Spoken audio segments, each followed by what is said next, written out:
Ce jour dédié pour la Refouachema, la guérison rapide, définitive de Judith Raya Bat-Silvet Gezala Ayala. Bezrat Hashem.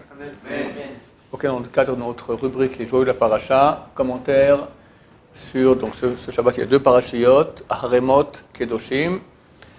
On va parler de Haremot. Haremot, donc, au début de la Paracha, parle de Avodat Kohen Gadol, le service sacerdotal du grand prêtre à Yom Kippour, où il rentre dans le Saint des Saints. L'homme le plus saint du peuple d'Israël, qui rentre dans l'endroit le plus saint du monde, le Saint des Saints dans le temple, le jour le plus saint, Yom Kippour.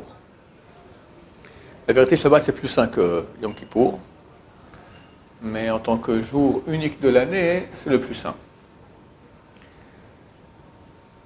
J'explique en quelques mots, un peu comment ça se passe, ce service sacerdotal. On le lit d'ailleurs dans la prière de Moussa, dans la Chazar de Moussa, à Yom Kippour. Service sacerdotal, c'est en bon français, le job du prêtre. D'accord ? Le job du Kohen Gadol, le jour de Kippour, on lit ça pendant Moussaf, la Chazar de Moussaf, et donc quand on lit cela, Dieu considère que c'est un verset de prophète Roshea, qui dit « Uneshalma farem satenu » nous payerons avec nos lèvres des bœufs. C'est comme si on fait le service au temple. C'est pour ça qu'on se prosterne 4 fois. Enfin, en Israël, on se prosterne à Yom Kippour, je ne sais pas, en France, pas tout le monde le fait. On se prosterne comme se prosternait aussi tout le peuple d'Israël dans le temple. Alors, comment ça se passait ? Le Kohen Gadol, il peut travailler au temple que s'il a 8 habits qui sont écrits dans la Torah. Ça concerne les travaux qu'il y a durant toute l'année. À Kippour, il y a des intervalles. Une partie, il fait avec les habits, les 8 habits. Ça, c'est tous les travaux qu'il fait à l'extérieur du Saint des Saints. Donc, il y a les sacrifices de Moussa, sacrifices quotidiens, plus Moussa, etc. Et quand il rentre dans le Saint des Saints, là, il met 4 habits blancs. Pourquoi ? Parce que les habits qu'il porte, les 8 habits, contiennent de l'or. Or, l'or, ça rappelle le veau d'or. Et en ce jour-là, il faut que le Kohen pardonne tous les péchés d'Israël. Et on dit, la Gemara dit, en kadekor ni asanegor. L'avocat de l'accusation ne peut pas devenir l'avocat de la défense. Ça ne marche pas ensemble. Quand tu rentres dans le Saint des Saints avec de l'or, ça réveille dans le ciel, souvenir du veau d'or, et c'est exactement ce qu'il ne faut pas. Alors il rentre avec 4 habits blancs, tout en blanc. Entre chaque fois qu'il change d'habit, en fait, 5 fois il change d'habit, il prend ses habits à lui, après il a mis habit d'or, blanc, or, blanc, il rentre 4 fois dans le Saint des Saints, donc 5 fois il doit changer d'habit, et chaque fois qu'il change d'habit, il trempe dans le mikvé. Un mikvé au temple, il fait une chazaïm avant, après, netila, mikvé, re-netila, change d'habit. Maintenant, qu'est-ce qu'il fait ? Alors il commence la journée avec des habits d'or. Il amène tout ce sacrifice quotidien, etc. Puis après, il commence vraiment la avoda, donc rentrer dans le Saint des Saints. Il va rentrer en tout 4 fois dans le Saint des Saints. La première fois, les 3 premières fois, c'est il trempe dans le mikvé, mes habits blancs, et il va faire 3 services différents dans le Saint des Saints. Après, il se remet les habits d'or, après, il remet de nouveaux habits blancs, et là, il va faire une seule chose, il lui reste à faire dans le Saint des Saints. Alors, qu'est-ce qu'il fait la première fois qu'il rentre dans le Saint des Saints ? C'est quoi les 3 choses ? Première chose, il va asperger du sang de son bœuf. Il amène un bœuf qui lui appartient à lui, qu'il a acheté de son argent. Il met ses 2 mains dessus sur le front. Il fait un vidouille. J'ai péché, moi et ma famille. Et quand il dit ce vidouille, il prononce 10 fois le nom de Dieu, le nom ineffable. Yud, Ke, Vav, Ke, avec des noms différents qu'on peut voir dans les Sidourim. Et le peuple qui était dans la Hazara, dans la cour du temple, quand ils entendaient le nom de Dieu saint sortir en pureté de la bouche du Kohen Gadol, se prosternaient et disaient tous Baruch Shem Kvod Borto Loran Vaed. Et nous aussi, on fait cela aujourd'hui. Le ministre officiant, il dit cela, et il ne dit pas les vrais noms. On dit Hachem, on dit Ado aujourd'hui. On dit Anna, Ado, etc. On dit 10 fois le nom de Dieu. Et, on dit 3 fois dans chaque. Il y aura 3 vidouim, dans chacun on dit 3 fois le nom de Dieu, plus encore une dernière fois où il le dit. 10 fois il y aura durant tout Kippour le nom de Dieu ineffable qui va dire par rapport aux 10 sphères. Oui. Comment ils entendent parce que ils sont plusieurs personnes, non Oui, le Kohen Gadol avait la cour du temple, elle est petite, et le Kohen Gadol avait une grande voix, et la Shrina parlait de sa voix. Alors, qu'est-ce qu'il fait? Donc, il fait le vidouille il fait les aveux de ses péchés sur son bœuf, il égorge, amène le sang et asperge cette fois dans le Saint des Saints, puis après dans le Saint. Après, il refait un deuxième vidouille de nouveau. Là, il n'a pas encore égorgé. Premier vidouille, après il fait encore autre chose, peu importe, deuxième vidouille sur les Kohanim, et après il égorge, amène le sang et il asperge. C'est la première fois qu'il rentre dans le Saint des Saints. Deuxième fois où il rentre, il va prendre le bouc, il y avait deux boucs, et un tirage au sort, un sera envoyé dans le désert, le bouc émissaire, l'autre, son sang va être aspergé dans le Saint des Saints. Le bouc du Saint des Saints, il fait aussi un vidouille, un aveu des péchés d'Israël. Et il asperge son sang dans le Saint des Saints. Et comme ça, les péchés d'Israël sont effacés.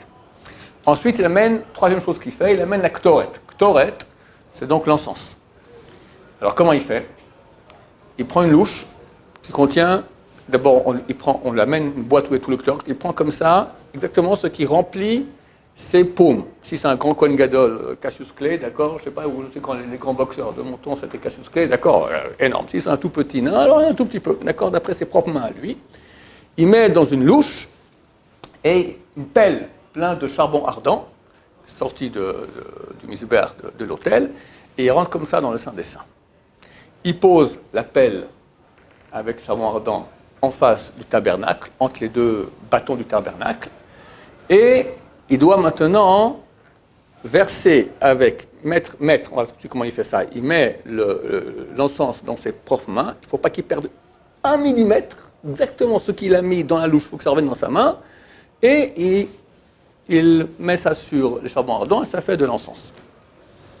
La question, comment je peux avec mes deux mains comme ça, mettre le contenu de la louche dans mes deux mains? Alors, c'est écrit que c'était un des travaux les plus durs qu'il y avait dans le Saint des Saints, qui avait au temple. Parce que le Kohen Gadol, si jamais maintenant il y a une partie qui tombe par terre, c'est fichu. D'accord? Non, il faut tout reprendre, ça va être super compliqué. D'accord? Alors, il y a deux avis, comment on faisait. Un qui dit qu'avec le pouce, comme ça, il prenait la louche, tac, il la mettait à l'envers, mais il s'exerçait des années avant, d'accord? Ou avec les dents, comme ça, il faisait, de toute façon, ce que ça rend tout, et comme ça, il mettait l'encens sur les charbons ardents. Il sort de tout cela, Baruch Hashem, quand il sort, il fait une prière, courte dans le Saint. Pourquoi courte? Parce que pour pas que Ben Israël croit qu'il est mort. Parce que si le Kohen Gadol n'était pas extrêmement saint, il mourrait sur place. Que dans le Saint des Saints, et tu penses à des bonnes femmes, ça va pas, mon vieux, d'accord? Boum. Enfin, des bonnes femmes ou autre chose, d'accord? Son compte banque, d'accord? Donc, tout le monde avait peur peut-être qu'il est mort, donc il faisait une prière qui est courte pour pas apeurer Ben Israël. Après, il sort, il fait tous il change. Il va au mikvé, il met les habits d'or, il fait le moussaf, etc. Et à la fin, de nouveau, il met les habits blancs pour entrer dans le Saint des Saints, faire le quatrième et dernier des travaux qu'on fait dans le Saint des Saints. Ça, c'est à Kippour. Qu'est-ce qu'il a à faire là-bas? Qu'est-ce qu'il lui reste à faire maintenant? Dans le Saint des Saints Neila? Non. Il doit aller reprendre, en fin de journée déjà, il doit aller reprendre maintenant la pelle avec le charbon ardent et la louche. Tout ça, il change d'habit, il va au mikvé. Je vous rappelle qu'on n'a pas le droit de mettre le petit doigt dans l'eau, Yom Kippour. Interdit. Tu vas aux toilettes et les mains sales, on te permet jusqu'à la moitié. Prendre une douche, complètement interdit. J'ai chaud. Ben, j'ai chaud. D'accord, j'en peux plus. N'en peux plus, n'en puisse plus. D'accord, rien à faire. Le Kohen, il tombe dans le mikvé. Bon, si c'est pour entrer dans le Saint des Saints, je comprends. Mais pourquoi tu rentres dans le Saint des Saints? Pour enlever la louche et la pelle. Ben, laisse-la. C'est pas grave. Mais même, on ne peut pas rentrer dans ça va rester là-bas, que ça reste. Le Kohen Gadol, l'année prochaine, Kippour, quand il rentre maintenant avec la pelle et la louche, il pose la pelle et la louche, il met, il prend celle de l'année passée et les sort. C'est pratique. Ça risque quoi? Les rats vont manger la pelle? Quoi? C'est celui de l'année prochaine. Qui à Yom Kippour va rentrer.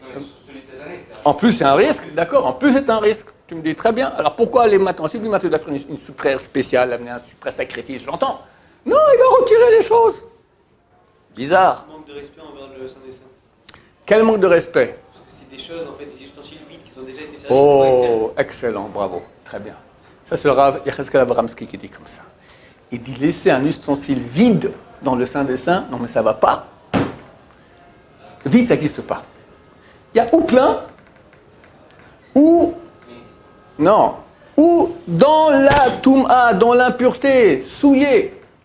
Neutre, ça n'existe pas dans la Torah. Ou tu es plein de Torah, ou tu es plein de sainteté, ou tu avances dans la vie, ou si tu dis non, moi je fais rien, je stagne, mon cher ami, tu stagnes, tu es impur. Tu es impur. Tu ne peux pas rester dans le sein des saints.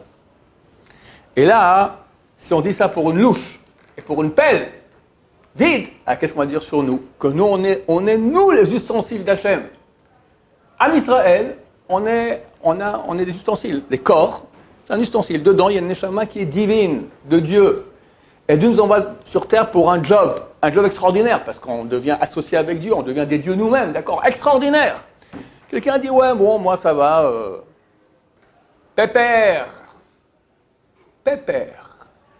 T'es tamé, mon cher ami. T'es impur, tu déranges, tu casses tout. Mais je fais du mal à personne. T'es un ustensile vide dans le sein des saints. Saint des saints, oui, toi t'es un saint des saints. T'as une âme de Dieu en toi, saint des saints. Le saint des saints qui aujourd'hui c'est rien, c'est une gnognotte par rapport à toi. T'es un saint des saints. Et tu vis pépère, vide. Ça vaut la peine d'aller au mikvé pendant Yom Kippour, rentrer dans le sein des saints, mettre sa vie en péril, comme tu dis, pour pas laisser d'ustensiles vides, pour qu'on apprenne. Tu ne peux pas être vide dans la vie, il faut être plein. Plein, c'est Torah, plein, c'est prière, plein, c'est travailler les midot, et faire les mitzvot. Et tu as fait des gaffes, tu as fait des erreurs, tu fais tchouva, tu avances. Tu as en toi une neshama de saint de saint. On ne peut pas laisser comme ça. Tu vis pépère, pépère signifie pas, je ne fais pas de mal à personne. Tu fais un mal terrible. Parce que dans la sainteté maintenant, il y a tout de coup un trou vide. T'imagines? T'as Hachem, tout de coup, il y a un endroit, il n'est pas là. C'est terrible. Avec Hachem, alors vous en faites pas. À la fin, c'est marqué que même, on avait fait un cours dernièrement là-dessus, il y a 24 types de personnes qui n'ont pas parole à Maba. Et comme dit le Rambam, ils sont jugés en enfer pour des générations, pour l'éternité d'éternité. La Olam ou le Mer Olamé, pour l'éternité des éternités. Alors, les grands kabbalistes, le Rav Eliashiv, qui était le grand-père de Rav Eliashiv qui est décédé il y a quelques années, le plus grand kabbaliste ashkénaze des dernières générations, il dit que ces personnes-là, quand même, à la fin, quand le Rambam dit l'éternité, c'est l'éternité de notre monde. Mais quand on passe dans une autre phase, au bout d'un moment, eux aussi, parce qu'il est impossible qu'il va manquer une âme qui est saint des saints à la sainteté qui est Hachem. Il y a un moment où tous on se réunit avec Hachem. Avant, on était avec Hachem. Après, on est avec Hachem. Quelle est la différence entre avant et après? Avant, tu étais annulé par Hachem, tu n'as rien fait. Maintenant, toi-même, tu es un Hachem aussi qui s'unit avec Hachem, sans être annulé. C'est le bonheur des bonheurs. À la fin, tout le monde va participer à ça, même ceux les pires. Mais regarde, parce que tu étais vide, qu'est-ce que tu as payé? Il y a des millions d'années en enfer à souffrir. Raval, dommage. Et en plus, qu'est-ce que tu auras? Une petite place de rien du tout. Profite de cette vie que tu as ici, qui est un cadeau tellement grand, ne reste pas vide. Remplis-toi, tu deviens le saint des saints. Baruch Adonai, l'olam, amen va amen.